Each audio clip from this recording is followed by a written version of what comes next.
वालेकुम, hello guys, मैं हूं गुलजार अहमद। मैं आप देख रहे हैं GM authentic reaction YouTube channel. आपका हमारे चैनल पर स्वागत है, वेलकम, नमस्ते। अगर आप देखना चाहते हैं इसी तरह की ऑथेंटिक रिएक्शन वीडियोस, आप हमारा चैनल जरूर सब्सक्राइब करें, लाइक करें, शेयर करें, यूं ही अपना प्यार दिखाते रहें। चलो देखते हैं प्रशांत सर की वीडियो। पहले देखते हैं वीडियो, उसके बाद देते हैं अपना ऑथेंटिक रिएक्शन। नमस्कार नहीं वेलकम यू वर्ल्ड अफेयर्स। मैं हूं प्रशांत धवन। नाउ हाल ही में एक बहुत ही इंटरेस्टिंग डेवलपमेंट हुई है।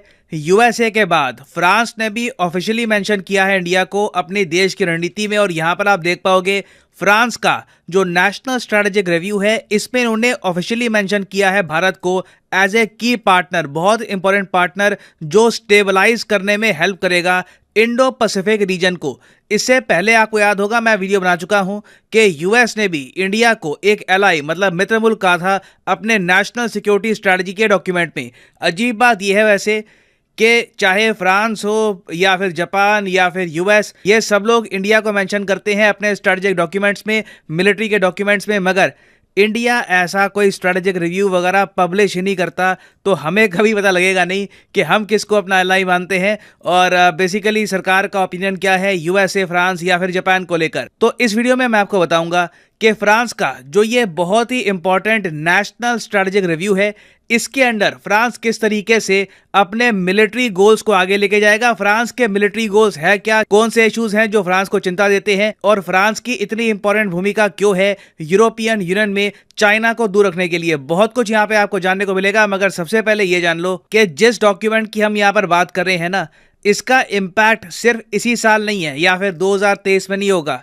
ये एक ऐसा डॉक्यूमेंट है जो फ्रांस की जो रणनीति है इसको गाइड करने वाला है 2024 से लेकर 2030 तक। फ्रांस का डिफेंस बजट कितना होगा, फ्रांस किस कंट्री के साथ युद्धाभ्यास कितना करेगा, कौन सा कंट्री फ्रांस के लिए मिलिटरीली बहुत ज्यादा इंपॉर्टेंट है, ये सारी बातें इस डॉक्यूमेंट में आपको मिल जाएगी। और बाय द वे आप अगर गूगल करोगे ना तो ये डॉक्यूमेंट आराम से आपको इंग्लिश और फ्रेंच में मिल जाएगा ऑनलाइन। और इस डॉक्यूमेंट में सबसे पहले तो फ्रांस ने यह कहा है कि न्यूक्लियर मिसाइल्स, न्यूक्लियर वॉरहेड बहुत इंपॉर्टेंट है। यूक्रेन वॉर से अगर फ्रांस ने एक लेसन लिया है तो यह है कि आज भी हम वॉर से दूर नहीं है, वॉर कभी भी स्टार्ट हो सकती है। तो वॉर को अवॉइड करने के लिए बहुत ही इंपॉर्टेंट है कि फ्रांस के पास क्रेडिबल न्यूक्लियर डेटरेंट हो, मतलब कि सामने वाले देश को फ्रांस कैटेगोरिकली बोल पाए कि अगर आप हम पे अटैक करेंगे तो हम न्यूक्लियर वेपन से जवाब देंगे। और फ्रांस की ये स्टेटमेंट मैटर इसलिए करती है क्योंकि पूरे यूरोपियन यूनियन में आज के समय सिर्फ अकेला फ्रांस देश आपको मिलेगा जिसके पास न्यूक्लियर वेपन्स हैं।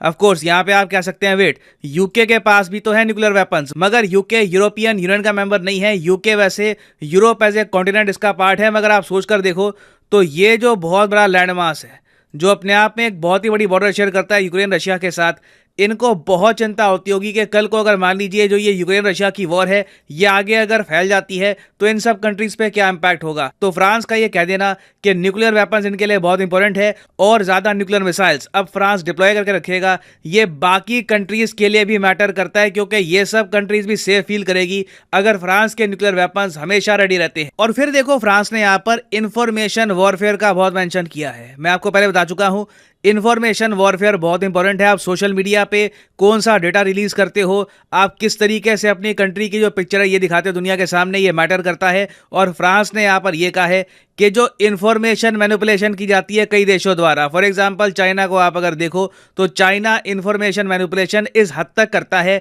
कि कई बड़े इकोनॉमिस्ट एक्चुअली चाइना की जो जीडीपी के नंबर्स हैं उसको मानते ही नहीं। रिसेंटली यूएसए की यूनिवर्सिटी में एक स्टडी हुई इसको लेकर और कई वहां पे प्रोमिनेंट इकोनॉमिस्ट ने यह कहा कि पॉसिबिलिटी है कि चाइना जितनी अपनी इकोनॉमी बताता है कि इनकी इकोनॉमी हो गई है 10 ट्रिलियन के ऊपर वगैरह, जितना चाइना ये नंबर कोट करता है, रियलिटी में मोस्ट प्रोबेबली चाइना की इकोनॉमी इसके आधी या फिर 40 या फिर 50% हो सकती है। इसके बारे में पूरा एक रिसर्च पेपर पब्लिश किया गया था।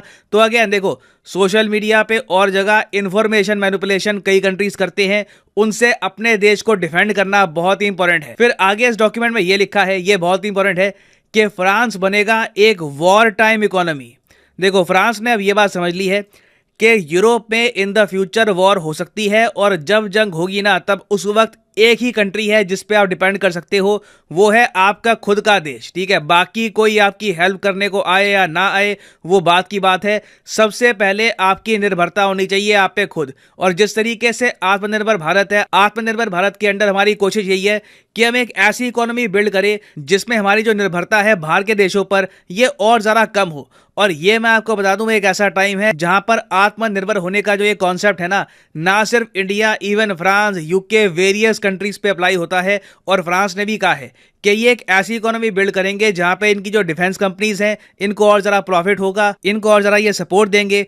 क्योंकि कल को अगर वॉर होती है तो फ्रांस की जो कंपनीज हैं यही कंपनीज लगातार इनकी मिलिट्री को सप्लाई करती रहेगी वेपन्स, ताकि फ्रांस खुद को डिफेंड कर पाए। और जो ये वॉर इकोनॉमी है ये बनाने के लिए फ्रांस ने ऑलरेडी पैसा खर्चना स्टार्ट कर दिया है। रिसेंटली न्यूज आई थी कि फ्रांस ने एडिशनल $3 बिलियन अपने डिफेंस बजट में ऐड कर दिए हैं अपनी वॉर इकोनॉमी को फंड करने के लिए। और बहुत ही जल्द वैसे मैं आपको बता दूं कि फ्रांस का जो डिफेंस बजट है ये यूनाइटेड किंगडम को भी तोड़ के आगे निकल जाएगा। अभी के लिए आप अगर देखो तो फ्रांस का जो डिफेंस बजट है ये आपको मिलेगा $56 बिलियन के आसपास, जो रशिया से भी पीछे है। मगर जिस स्पीड से फ्रांस लगातार अपना डिफेंस बजट बढ़ा रहा है, आराम से ये रशिया और यूके को भी बीट कर देंगे। यूके आपको पता होगा एक इकोनॉमिक क्राइसिस से गुजर रहा है, तो मोस्ट प्रोबेबली इन लोगों के पास इन द फ्यूचर इतना पैसा होगा भी नहीं कि अपने $68 बिलियन का जो ये बजट है इसको ये मेंटेन भी कर पाए। नाउ इस डॉक्यूमेंट में आप आगे देखोगे तो फिर यहां पे आता है मेंशन चाइना का। देखो, फ्रांस एक ऐसा देश है जो इंडिया से भी ज्यादा ओपनली चाइना की आलोचना करता है वर्ल्ड स्टेज पर।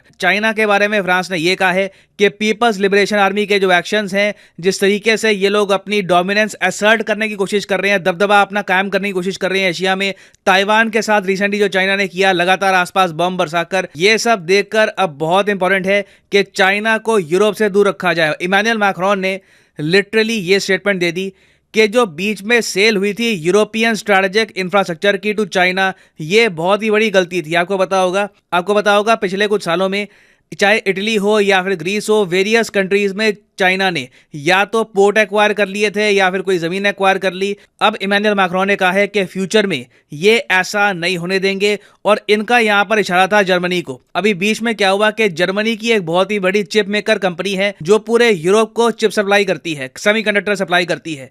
तो चाइना ने कोशिश करी कि ये जो चिप मेकर है इसको परचेज कर ले। जर्मनी एक बार को तैयार हो गया था क्योंकि काफी मैं कहूंगा प्रॉफिटेबल डील थी जर्मनी के लिए। मगर लास्ट मोमेंट पर फ्रांस की आपत्ति के बाद जर्मनी लाइन में आ गया और जर्मनी ने ब्लॉक कर दिया चाइना का take over in not just 1 2 chip makers over security concerns. यहां पे आप देख पाओगे ग्लोबल टाइम्स का आर्टिकल है, Germany stops Chinese chip firms acquisition bid. और ये सब करने में फ्रांस और उसके अलावा ब्रिटेन, इन दो देशों का क्रिटिकल रोल था। तो आप कह सकते हैं इमैनुअल मैक्रोन खुद को पोजीशन कर रहे हैं as defender of Europe, European Union. At least आप कह सकते हैं कि यूरोपियन यूनियन में चाइना का प्रभाव तब तक नहीं बढ़ पाएगा जब तक इमैनुअल मैक्रोन पावर में रहेंगे। फिर ये आते हैं भारत पर। भारत के बारे में मेंशन करते हैं कि भारत एक की पार्टनर है इनका, और इंडो पैसिफिक रीजन में अगर स्थिरता मेंटेन करके रखनी है तो इंडिया, ऑस्ट्रेलिया, जापान, उसके अलावा इंडोनेशिया, सिंगापुर, इन सब कंट्रीज के साथ फ्रांस की जो पार्टनरशिप है ये बहुत ही इंपॉर्टेंट है। अभी रिसेंटली आपने सुना होगा कि इंडिया और फ्रांस ने जो साउथ वेस्ट इंडियन ओशन का पार्ट है यहां पर जॉइंट सर्विलेंस भी करी थी कंडक्ट। यहां पे आप देख पाओगे, वैसे इस एरिया की मैं बात कर रहा हूं, यहां पे आपको मिलेगा रियूनियन आइलैंड फ्रांस का, जो फ्रांस को बिलोंग करता है। और इस रियूनियन आइलैंड में काफी बार इंडियन नेवी, इंडियन एयरफोर्स के जो जहाज हैं ये जा चुके हैं, लैंडिंग करी, रिफ्यूलिंग करी, वापस आए। तो इंडिया और फ्रांस आप कह लीजिए ये जो हिस्सा है इंडियन ओशन का, यहां पर बहुत ज्यादा मिलके कोऑपरेट कर रहे हैं ताकि चाइना को हम यहां से बाहर रख पाएं। और उसके अलावा इस डॉक्यूमेंट में ये भी मेंशन किया गया है कि इंडिया एक ऐसा देश है जिसको फ्रांस मानता है बहुत ही इंपॉर्टेंट डिफेंस नीड्स के हिसाब से। भविष्य में पॉसिबिलिटी है कि इंडिया और फ्रांस मिलकर वेपन्स भी खुद मैन्युफैक्चर करें, मिलकर डेवलप करें। और एटलीस्ट 2024 से लेकर 2030 तक आप देखोगे कि फ्रांस की जो सिंसियरिटी है, जो कमिटमेंट है टुवर्ड्स इंडिया, ये कम नहीं होने वाली, ये उल्टा लगातार बढ़ती ही रहेगी। नाउ फाइनली मैं आपसे यहाँ पे क्वेश्चन पूछूंगा जिसका आंसर आप सब लोग करोगे कमेंट सेक्शन में।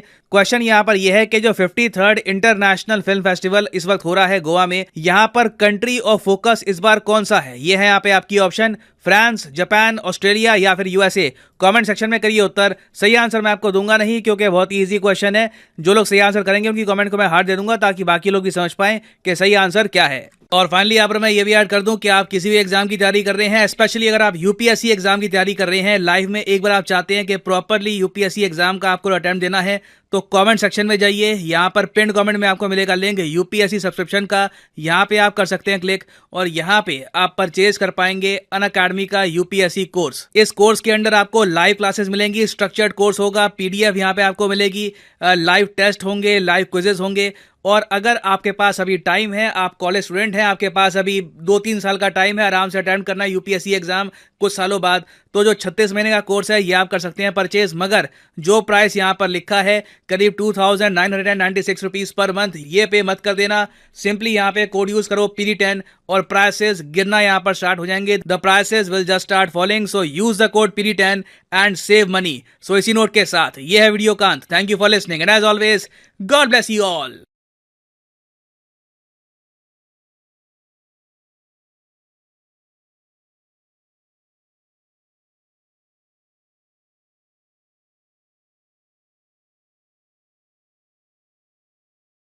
तो मेरा सबसे पहले तो भाई ये सवाल है कि इंडिया को ही क्यों इस खित्ते में से, इंडिया को ही क्यों, फ्रांस हो, यूएसए हो या यूके हो, जो भी कंट्री हो, इंडिया को ही क्यों अपना स्ट्रेटेजिक या समझ लें कि मिलिट्री पार्टनर या की पार्टनर समझ लें, क्यों कहा जाता है तो इस खित्ते में से? मैं ये बात करता हूँ कि जो इकोनॉमी के लिहाज से देखा जाए ना, तो चाइना जो है वो इंडिया से ऊपर है, तो उसकी इकोनॉमी, लेकिन उससे सारे नफरत करते हैं, क्या वजह? उससे नफरत की जाती है। मुझे ये समझ नहीं आ रही, पूरे वर्ल्ड में वो अपना मटेरियल जो सामान बनाता है वो यूरोप में, तो पूरे में यूरोप में वो सामान देता है उसका, उससे क्यों दुश्मनी ये करते हैं? ये चाइना की जो चीज है ना, वो जो खुद अपने लिए बनाते हैं, जिस तरह दिफा की कोई चीज बनाते हैं या अपने मुल्क में जो इस्तेमाल करना, वो असल चीज मेयार की होती है। नहीं, जो मुल्क के बाहर वो बेचते हैं ना मेरा भाई, वो तकरीबन उनकी चीज वो नाकाम एक किस्म की होती है, तो जहाँ भी चलती है, लेकिन चलती वो ज्यादा दुनिया में। जो नफरत का मैं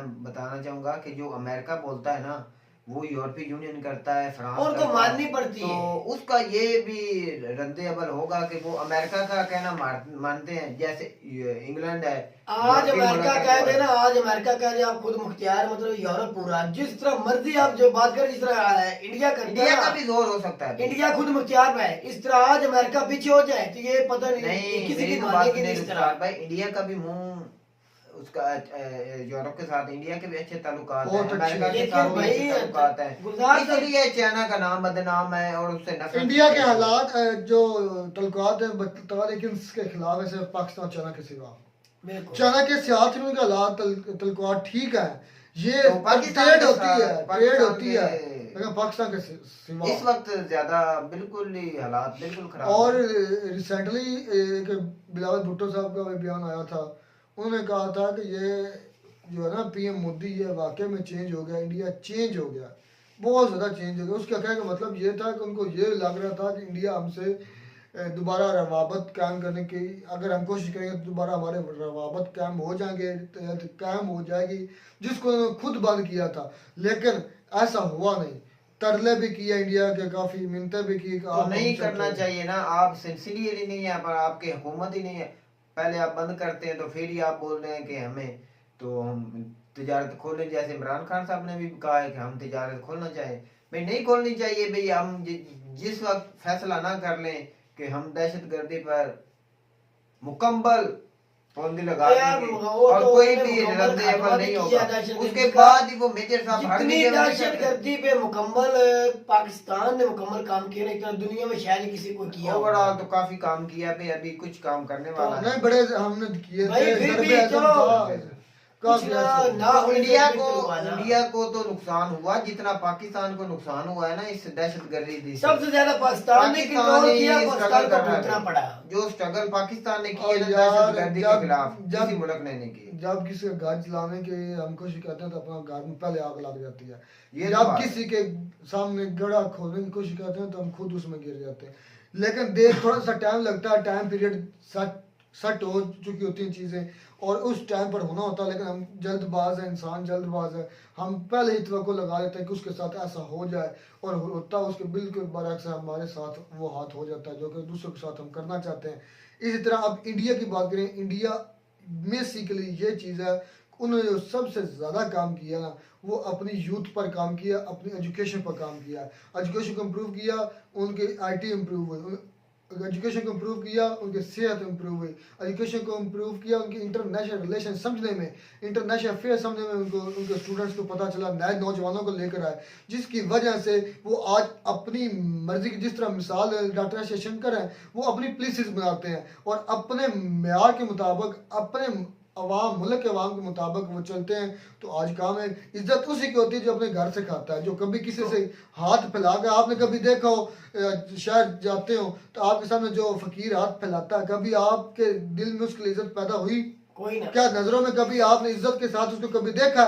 जितना यही हाल भाई वो उसकी है, यही हाल है कि पाकिस्तान की आज इज्जत तो क्यों नहीं है? अपने इधर गांव से मिसाल ले लें कि आपको जो पता है कि आपके पास एक आदमी मांगने आता है तो एक बार मांग के ले जाए, मेरी तो बात सुनिए, एक बार मांग के ले जाएंगे आप, वो उसको पता चल जाएगा ये पहली बार आया है तो वो दे देता है, दूसरी बार आएगा तो फिर दे देगा, तीसरी बार दे देगा।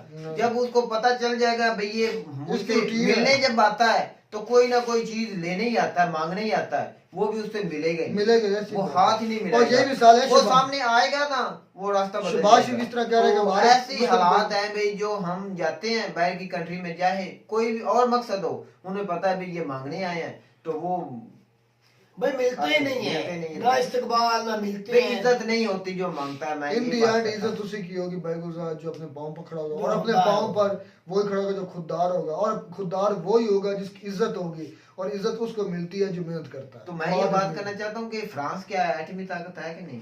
एटमी ताकत है भाई फ्रांस। तो भाई जो फ्रांस का है ना सर, वो पूरे भाई ऑस्ट्रेलिया तक इंडिया तक, यार उनका जापान तलवार तक अच्छे उसका उनके असर है। साथ ना। तो मैं कहता हूँ बहुत सुपर पावर है भाई ये। अच्छी यूरोप बात में है। तो मैं सबसे ज्यादा इसको ताकतवर मानता हूँ फ्रांस। यूरोप के अंदर जर्मनी और जर्मनी फ्रांस भाई ही इतना करते नहीं, हैं। जर्मनी नहीं, फ्रांस किसी मैं दौर में तो भाई जर्मनी भी बड़ी चीज जर्मनी है। उनका दौर की बात है फन्ने खा हुआ करता था, इस लेकिन वक्त जो मौजूदा दौर है ना, मैं उसको ताकतवर मानता हूँ फ्रांस। चले जी, ये बहस ये है कि इंडिया को ही क्यों हर मुल्क लिस्ट में लाता है, उसको बिल्कुल। अपने पार्टनर की पार्टनर, बल्कि एक पार्टनर अकेला लफ्ज होता है, एक की पार्टनर, स्ट्रेटेजिक पार्टनर, सब अलग सबसे अहम पार्टनर। इसकी वजह ये है कि वो किसी के साथ एक तो उलझता नहीं बिला वजह, और दूसरा यह है कि उनको डिप्लोमेटिक कामयाबियाँ बहुत हैं, तीसरा उनकी फॉरेन पॉलिसी बहुत है, चौथा उनकी तालीम बहुत अच्छी है, पांचवा उनकी आवाम जाग चुकी है, खुददार है, मेहनत कर रहे हैं, जिसकी वजह से आज उनकी भी इज्जत है पूरी दुनिया में।